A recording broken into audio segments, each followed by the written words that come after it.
8 ದಿನಗಳ ಜಾಗತಿಕ ಈಜು ವಿಶ್ವ ಚಾಂಪಿಯನ್ಶಿಪ್ ಸಿಂಗಾಪುರದಲ್ಲಿ ನಡೆದು ಮುಗಿಯಿತು. ಸಮ್ಮರ್ ಮೆಂಕಿತೋಶ್ ಮತ್ತು ಲಿಯಾನ್ ಮರ್ಷಾನ್ ತಮ್ಮ ಹೆಸರನ್ನು ಮತ್ತೊಮ್ಮೆ ಬಂಗಾರದ ಮೀನು ಹಿಡಿದು ದಾಖಲಿಸಿದರು.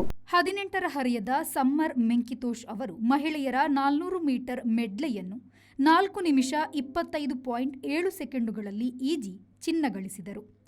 ಇದು ವಿಶ್ವ ಈಜು ಚಾಂಪಿಯನ್ಶಿಪ್ ಕೂಟ ದಾಖಲೆಯಾಗಿದೆ.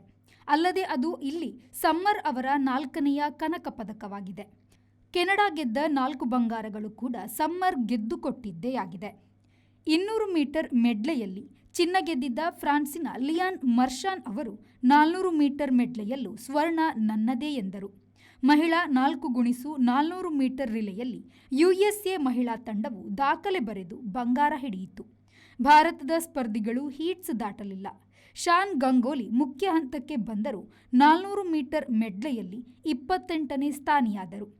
9 ಬಂಗಾರ ಸಹಿತ ಅಮೆರಿಕದ ಸಂಯುಕ್ತ ಸಂಸ್ಥಾನವು ಮೊದಲ ಸ್ಥಾನ ಹಿಡಿಯಿತು.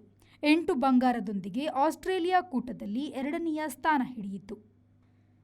ಫ್ರಾನ್ಸ್ ಮತ್ತು ಕೆನಡಾ ತಂಡಗಳು ತಲಾ 4 ಚಿನ್ನಗಳೊಡನೆ ಕ್ರಮವಾಗಿ 3 ಮತ್ತು 4ನೆಯ ಸ್ಥಾನವನ್ನು ಗಳಿಸಿದವು. Bureau report, V4 news, Singapore.